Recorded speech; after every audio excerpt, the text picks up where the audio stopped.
Salve, amigas e amigos da filosofia, bem-vindos a mais uma das nossas conversações filosóficas. Hoje eu vou conversar com a Zilmara de Jesus. É um prazer muito grande recebê-la aqui no canal para a gente trocar algumas ideias, né? Fazer essa conversa. Ela é estudiosa do Kant, né? E também tem uma atuação num fórum de filosofia lá do Maranhão, que ela vai contar para a gente como que é esse fórum, como que ela pensa a relação entre a filosofia e outras matérias não filosóficas e também a relação da academia com a sociedade, né? Então, vou passar a palavra para ela se apresentar um pouco melhor, para a gente começar. Se quiser falar como que foi essa escolha pelo Kant, como que você chegou nesse autor, o que lhe interessou nesse autor, falar para começar aí da sua pesquisa envolvendo o Kant e agradecendo, então, sua presença aqui, Zilmara.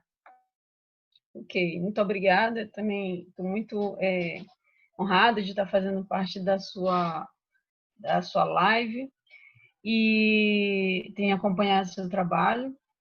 Eu sou professora da Universidade Federal do Maranhão, né? Sou professora da UFMA desde 94, né? Já tem um bom tempo aí. E, bom, meus estudos sempre foram direcionados para a filosofia moderna, século XVII, depois século XVIII. Né, que é onde eu justamente comecei a me dedicar mais à filosofia kantiana, sobretudo inicialmente à filosofia da religião. Né? Eu trabalhei durante muito tempo a questão da ideia de Deus no criticismo kantiano e mais tarde no doutorado eu trabalhei a perspectiva da filosofia da história e aí eu me encontrei um lugar para a religião também, né? Na própria filosofia da história, considerando que a ideia da filosofia da história, né, a hipótese norteadora é justamente a do melhoramento humano, né, o progresso humano em direção ao melhor, e aí, obviamente, a religião faz parte desse percurso, deve fazer parte desse percurso como um dos segmentos da sociedade. E bom, aí, trabalhando filosofia da história, eu fui percebendo, né, vários elementos aí da filosofia kantiana que, não obstante serem tratados no século XVIII e à luz do transcendentalismo, ainda servem para jogar luz sobre muitas de nossas questões hoje. Né? A própria questão da autonomia, da educação, né? Da relação disciplina-educação. Mais recentemente, eu tenho trabalhado com a questão da civilidade, né? Barbárie e civilidade. E isso aí tem me servido para, de certa forma, levar Kant dentro da academia, com um público que está muito encantado com a filosofia contemporânea, mas que consegue perceber nele ainda, né, uma grande fonte, né, uma fonte assim fecunda para determinadas questões que estão presentes em nosso tempo. Né? É isso. Bom, se quer. Não, acho que pode continuar, pode já falar sobre, enfim, você falou do Kant, falou como você pensa a atualidade, né, dele e tudo, se quiser continuar também esse caminho da reflexão sobre religião para a questão da história, né, para a questão da, da, da reflexão dele sobre relação entre a filosofia, né, e a história, né, que é uma coisa que o Kant coloca que depois outros autores vão sempre se reportar, né, ao que o Kant pensa sobre a história humana, né, e a questão do cosmopolitismo, né, imagino que seja nesse texto ali, que em outros também, mas esse é um texto bem clássico, bem conhecido dele, né, que depois foi comentado, né, pelo Hegel, pelo Marx, pela tradição crítica, né, e tudo mais. Então, aí tem uma grande aventura da razão, né, que vai assim se desenvolvendo para vários segmentos, né? O segmento jurídico, o segmento mais propriamente político, né?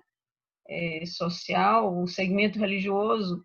No que diz respeito à questão religiosa propriamente dita, que está absolutamente interligado com toda a ética kantiana, já que a essência da religião é a moral para Kant, eu acho que tem uma questão aí que é muito ainda pertinente para os nossos dias, que é exatamente a questão do pensar, né? No final das contas, o que Kant está dizendo é que a religião é a esfera do pensamento, né? É a esfera do pensar autônomo. Por conseguinte, isso aí nos daria assim nos serviria para dar um bom diagnóstico de por que nós temos relações hoje ainda tão difíceis com a religião, né? Relações tão fundamentalistas com a religião. E relações fundamentalistas que acabam se inspirando na religião e reverberando para outros aspectos, como para a própria política, né? Eu acho que a grande, né, percepção kantiana aí da coisa foi exatamente entender que nós não fomos feitos, por assim dizer, né, para um agir mecânico, para um agir automático, como se nós fôssemos meros autômatos, né? Autômatos. Então, se não é para um agir meramente mecânico, se não é esse agir meramente mecânico que nos cabe, o que nos caberia? Né? Um agir pensado. A ética kantiana é isso, né? É um exercício constante do pensar, no final das contas. A gente saindo, se afastando um pouco da ideia de uma fórmula vazia, né? De uma matemática que envolve a ética, a gente cai, acho que, precisamente na ideia que é crucial para que ela aconteça, que é a ideia relativa a um pensar que é contínuo, né? Um pensar que é contínuo e que está ponderando todo o tempo se as nossas ações podem ser realmente universalizadas, ou seja, elas podem ser entendidas, né, para todos. E isso aí não é uma especificidade da ética, mas de tudo que a ela se relaciona, inclusive a religião. Então, bom, tem muito a nossa cara ainda, né? Assim, talvez a gente precisasse beber um pouquinho mais nisso para melhorar as relações que a gente tem no mundo. E nessa medida, acho que a religião, sobretudo a quarta parte da religião nos limites da simples razão, que é a parte onde ele vai fazer a crítica ao pseudo-serviço de Deus, acho que ela é fantástica, né? Assim, muito do que é criticado ali a gente tem vivido hoje, né? Inversão do que é meio passando a ser fim, o que é fim passando a ser meio, que está bem diagnosticado lá, está sendo, né, bem apontado hoje. Você falou no cosmopolitismo e a gente ainda tem dificuldades com isso, né? Enfim. Você se referiu a esse texto, A Religião nos Limites da Simples Razão. Se você puder fazer uma apresentação, então, desse texto, do tema ali que ele trata, né? Como é que o Kant vê essa questão da religião, imaginando que esse vídeo possa ser assistido aí por pessoas que não têm familiaridade com o texto e talvez, né, nem com o Kant. Claro, o Kant, enfim, as pessoas que vão assistir, né, se tratando de um canal de filosofia, possivelmente, né, saibam situar quem ele foi, algumas coisas principais. Mas se você quiser falar um pouco desse tema, da religião no Kant, né, como é que ele pensa isso? Bem, o texto sobre a religião é um texto bem rico, né? Principalmente porque ele já começa com uma discussão que é uma discussão que está muito presente no século XVIII, mas também esteve presente ao longo da tradição filosófica, que é, sobretudo ali da Renascença em diante, que é o tema do mal, né? E eu acho que o texto traz uma consideração bastante interessante sobre o tema do mal, porque torna o homem responsável pelo mal, né? Uma vez que tira a responsabilidade pelo mal da própria natureza, né? Uma leitura mais kantiana das nossas inclinações, né? Ou se preferirmos das nossas paixões, e joga a decisão pelo mal, né, para a nossa liberdade, por conseguinte, para a nossa razão, eu acho que ele já muda completamente né, as discussões que eram feitas anteriormente sobre o tema do mal.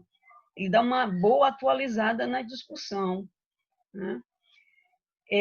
Então, um texto que começa exatamente com o problema do mal, para mostrar que há a possibilidade dessa perspectiva ser não extirpada, mas superada por uma decisão em favor do bem, né?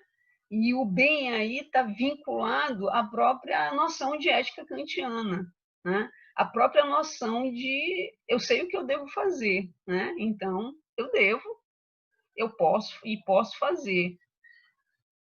Portanto, então, dois temas que vão aparecer de forma bem colocada. O mal como algo que está vinculado à nossa liberdade, então, portanto, as nossas ações elas podem ser imputadas, né? Nós somos responsáveis por ela, não é a nossa história, não é a nossa natureza, mas são as nossas escolhas.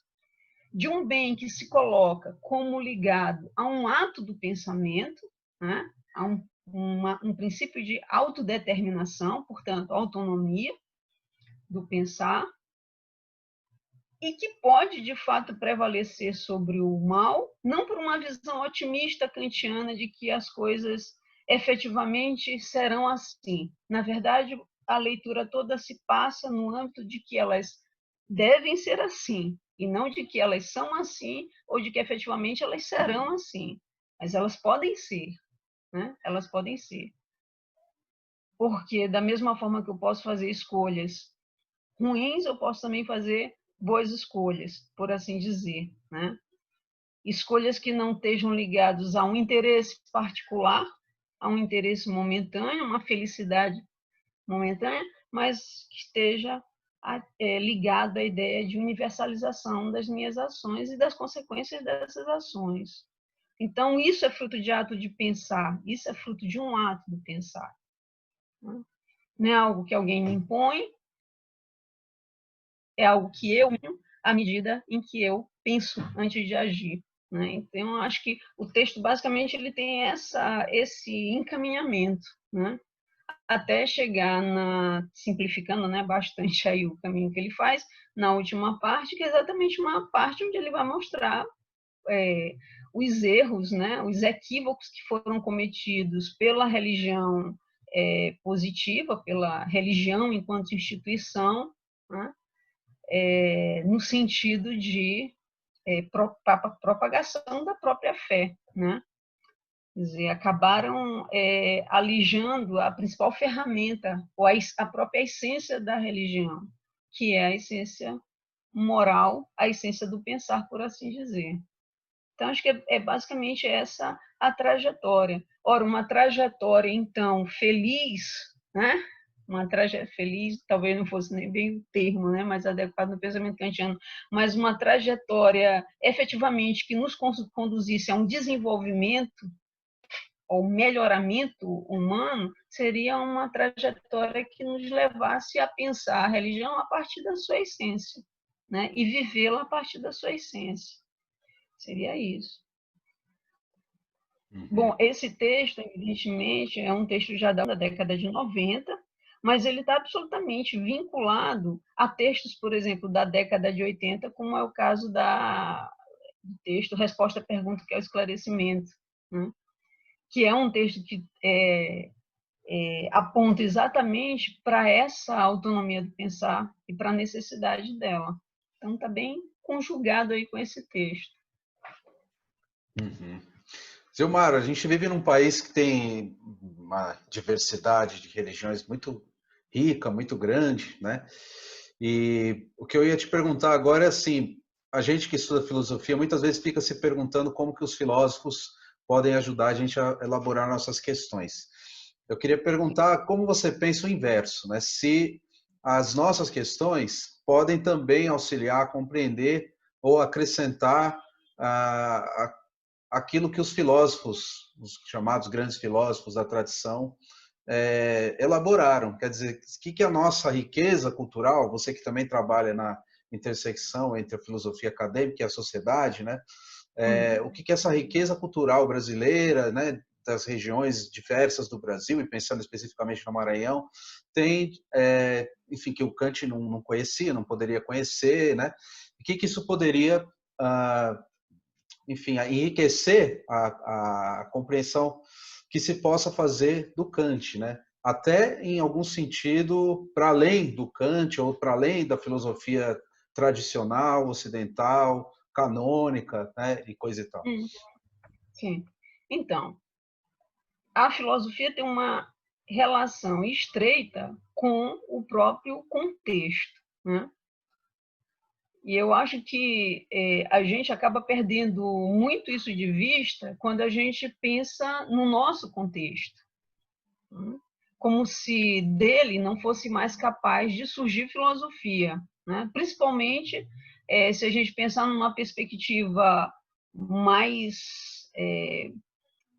Estou falando de um ponto de vista de alguém que é do Nordeste, que está no Maranhão, né? Que por vezes é uma região que até o nome da região é mudada, né? O preconceito é tanto que até o nome da região é mudada, não é nem chamado de Nordeste, é de Norte, né? Então, de repente, por vezes você se sente tão tolhido, né? No seu espaço, no seu ambiente de vivência, de cotidianidade, que você não é capaz de perceber, né? Ou de valorizar aquilo que pensa. Com isso, eu também não estou dizendo que todo pensamento ou pode vir a ser um pensamento filosófico, né? Mas o pensamento filosófico, ele é filho do seu tempo, ele é filho de um contexto, ele é filho de uma cultura. E, obviamente, quanto mais... Aí também acho que a relação entre quanto mais eu conheço, e conheço aí de uma perspectiva mesmo crítica, né? Não é o conhecimento simplesmente informação assimilado, mas o conhecimento crítico, né? Quanto mais eu conheço, quanto mais eu sou capaz de pensar criticamente, eu também sou capaz de formular minhas questões melhores, de uma forma melhor, de uma ótica mais produtiva e compreender, né, na filosofia e extrair dela coisas que me permitam elaborar melhor meu pensamento. Tem um texto a propósito, né, tem um texto do Kant, uma passagem do Kant que está lá na Lógica Yashi, onde ele faz uma crítica severa à história, né?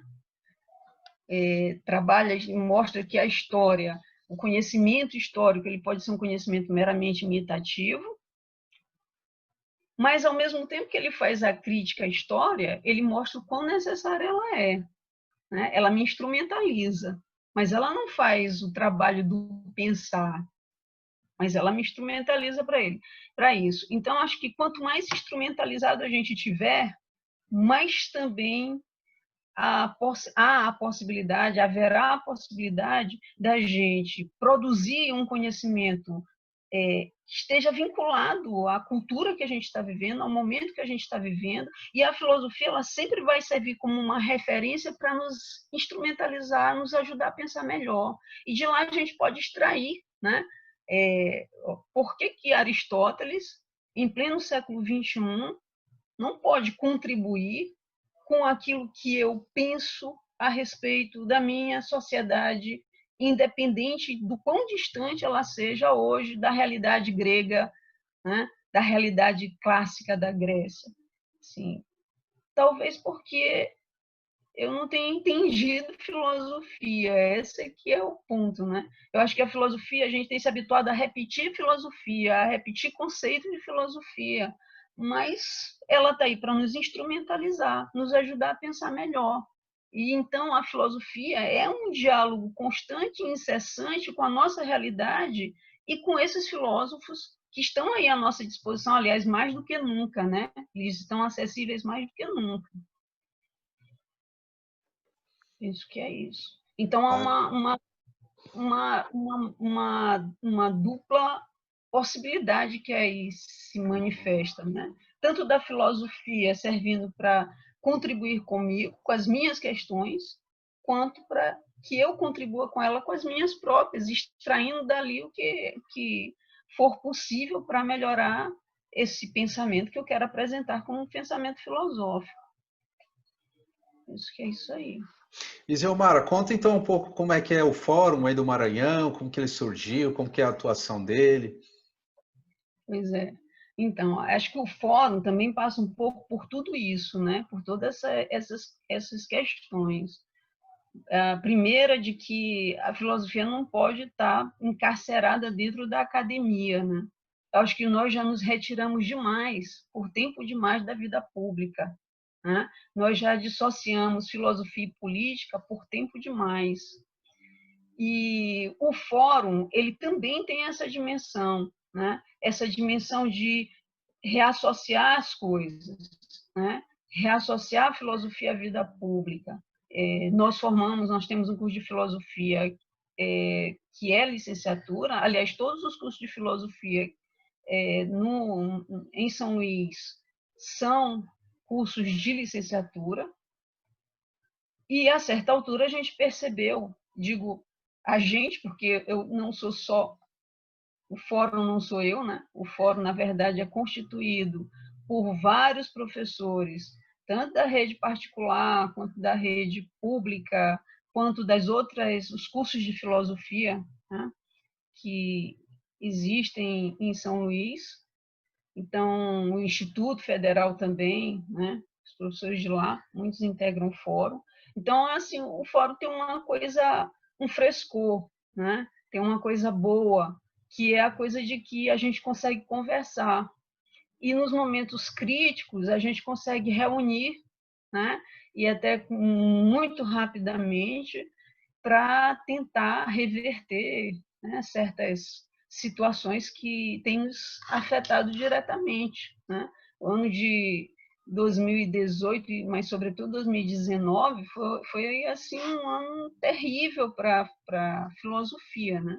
De ataques, muitos ataques, e a gente conseguiu reunir rapidamente esse pessoal. Por quê? Porque tanto do ponto de vista de quem está na academia, trabalhando com filosofia, quanto do ponto de vista do nosso egresso, a necessidade das coisas, né, terem uma conversa mais adequada. Todo mundo acaba que se ressente dessa separação, né, dessa separação. E também estamos vendo, estamos acompanhando o resultado, né, dessa nossa retirada, dessa nossa ausência. Estamos acompanhando. Os grandes monólogos que tomaram conta da cena, eu não sei nem se eu posso chamar de intelectual, né? No lugar dos diálogos, né, filosóficos, dos diálogos acadêmicos, que podem ser argumentados, né, ter a sua consistência testada. Isso tudo foi culpa da nossa retirada. O fórum é uma tentativa de reverter também isso, né? Além de tratar com questões bastante pontuais. Então, em 2005, nós conseguimos fazer o primeiro, né? Na época, era uma questão assim, bem nossa, bem da cidade, relacionada a vestibular. Uma obra que tinha sido escolhida para o vestibular. E daí tudo começou, né? Em 2005 a gente conseguiu fazer o primeiro, e em 2016, quando teve a MP da reforma do ensino médio no governo Temer, nós conseguimos fazer um outro fórum assim, grandioso, né? Que resultou numa carta, a Carta de São Luís, contra a reforma do ensino médio. Foi assim, a gente conseguiu reunir 2 dias, e foram 2 dias muito intensos, de muita conversa. E em 2018 a gente conseguiu reunir novamente. Não é fácil, porque são profissionais, né? São professores, né? Não é qualquer profissional, é professor. Ou seja, para a gente encontrar um tempo para fazer esse tipo de reunião acontecer é muito difícil, mas a vontade de fazer acontecer também é muito grande. E é isso que a gente tem experimentado aqui. Então, todas as vezes que tem alguma demanda, alguma coisa mais séria, a gente corre, junta e faz rapidamente acontecer. Ano passado, nós tivemos, no mês de maio, né, no dia 10 de maio, uma aula pública unificada que foi organizada pelo Fórum em defesa da filosofia e da sociologia, em função da contenção o anúncio de contenção de gastos com os cursos de filosofia e de sociologia. No final do mesmo mês, a gente teve uma audiência pública para discutir a permanência, ou melhor, defender a permanência da filosofia no ensino fundamental no Maranhão, que ela existe de forma obrigatória, existia de forma obrigatória desde 2004, estava sendo ameaçada a sua retirada pelos estudos que foram feitos a partir da BNCC, e nós conseguimos reverter isso, né? Fomos chamados depois para participar como consultores da proposta curricular no ensino fundamental junto à Secretaria Municipal de Educação, e isso traz esperança, né? Então, além de ser uma entidade que consegue reunir as pessoas, e independente das suas filiações político-partidárias, já que o Fórum não tem essa característica política-partidária, ela consegue também trazer um pouco de esperança, né? Num Brasil tão carente disso. Sim. E uma outra coisa que eu também fico pensando, né, a despeito desses ataques todos que vem sofrendo a filosofia, a gente está vendo uma movimentação, por outro lado, né, uma organização, uma vontade de querer colocar o que é de fato feito na filosofia acadêmica e também em outras áreas dentro da universidade, né. Então me parece que está havendo um movimento, né, eu não gosto da palavra reação, mas eu prefiro resistência. Não sei, talvez não seja tão diferente assim, mas é um movimento de querer também se organizar melhor, né, e mostrar que, na verdade, a produção acadêmica brasileira ela tem muita potência, tem muita força, né? Existem coisas para melhorar, não é tudo perfeito, a academia tem seus problemas, mas que tem muita coisa, né, que poderia ser aproveitada melhor pela sociedade, né? E estamos tentando mostrar isso também, né? Eu acho que isso que é muito importante. E até essa tentativa de ocupar as redes de uma forma propositiva, né? E fazer os fóruns presenciais. Agora, a gente está com esse impedimento, né? De se encontrar e tudo mais, então a gente tem que ver outras formas de ver isso, de fazer isso também acontecer, e elas existem, né? E, enfim, estamos tentando também nos colocar. O que você pensa sobre esse outro lado dessa situação crítica e ruim que a gente está vivendo, né? Até porque eu conversei com muitos professores, muita gente lembra, né, que a filosofia nos momentos de crise ela aparece, né? Isso é recorrente na história, né, humana, né? Inclusive ali na relação França e Alemanha, ou na época Prússia, né? Tinham as suas guerras, suas batalhas, a Revolução Francesa acontecendo, né? E foi um momento, o idealismo alemão, ele é também, de certa maneira, um herdeiro, um fruto do que foi a Revolução Francesa, em certa medida, né? Que aconteceu, teve seus desdobramentos para toda a Europa, né? E, enfim, isso em outros casos também, na antiguidade, em outras épocas, né? No Brasil a gente está vendo isso acontecer também, né? O que você pensa sobre isso? Pois é, eu estava assistindo o teu canal e percebendo exatamente isso. Não querendo ser leibniziana e achando que para todo mal, né, um bem maior vai ter lugar, né, vai suceder, mas, de alguma maneira, a gente pode perceber com muita facilidade que tanto acho que a própria conjuntura que a gente está vivendo, quanto, digo, conjuntura política mesmo, né, que a gente está vivendo, quanto a essa situação de pandemia, de algum modo tem favorecido esse florescimento, né, essa resistência. Então, sem dúvida nenhuma, é um momento assim onde você tem várias opções, né, de acompanhar, de aprender mais, né, de compreender o que se faz numa academia, sobretudo, como nós estamos falando aqui, mais direcionado para a filosofia, mas sobretudo de um ponto de vista filosófico, assim, é inegável, né, o crescimento dessa retomada do professor de filosofia, né? do pesquisador de filosofia, essa retomada do espaço público, sem dúvida nenhuma. Né? Eu acho assim, isso uma coisa a ser comemorada, a ser celebrada, porque me incomoda muito, sempre me incomodou, quando a gente tinha que fazer uma manifestação e surgia aquela proposta tipo, olha, vamos lá, vamos tirar um dia para conversar com as pessoas na praça, para explicar o que a gente está fazendo na academia, vamos levar nossos banners lá de iniciação científica, vamos mostrar o que a gente está fazendo.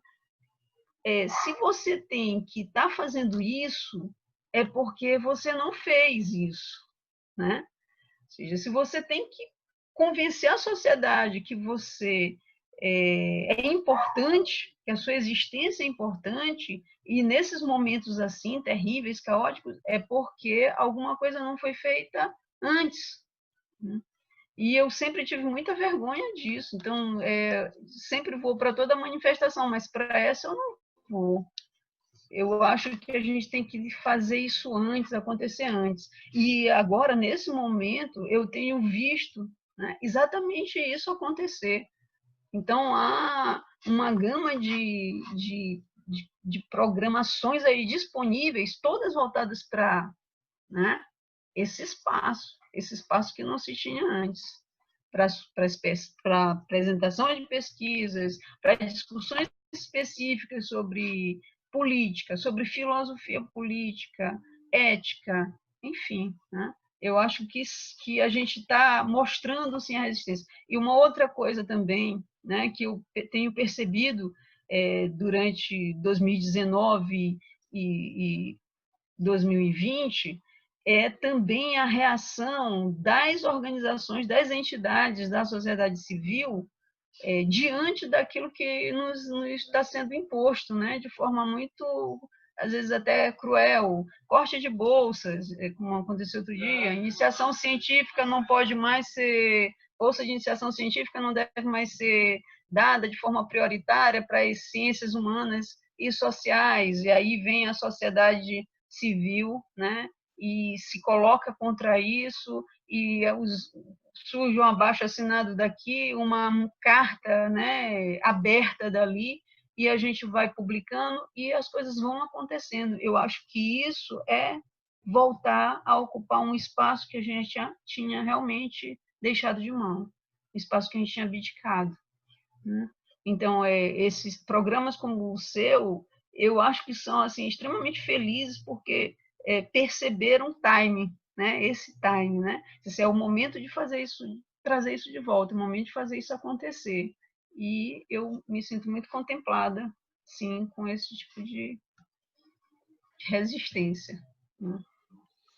Tá certo. Eu que agradeço que você tenha vindo aqui falar com a gente dos seus projetos, da sua pesquisa, da sua relação aí com o fórum também.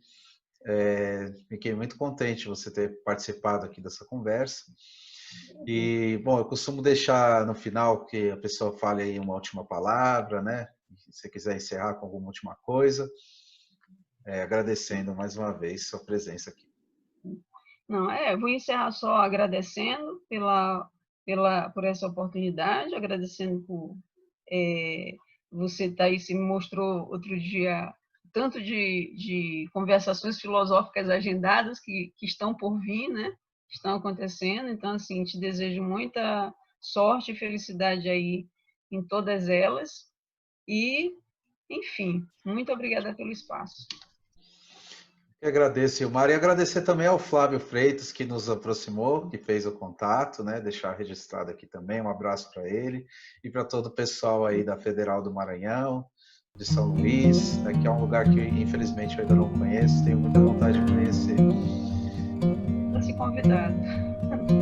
Obrigado. Assim que for possível, porque eu não estou tão longe, na verdade, eu trabalho em Macapá, né? Então não é tão longe, apesar de estar em São Paulo nesse momento, fazendo enfim, o isolamento, né? A quarentena. E é isso. Muito obrigado, Zilmara. Todos e todos que assistiram também agradeço. Fiquem ligados nas próximas conversações filosóficas.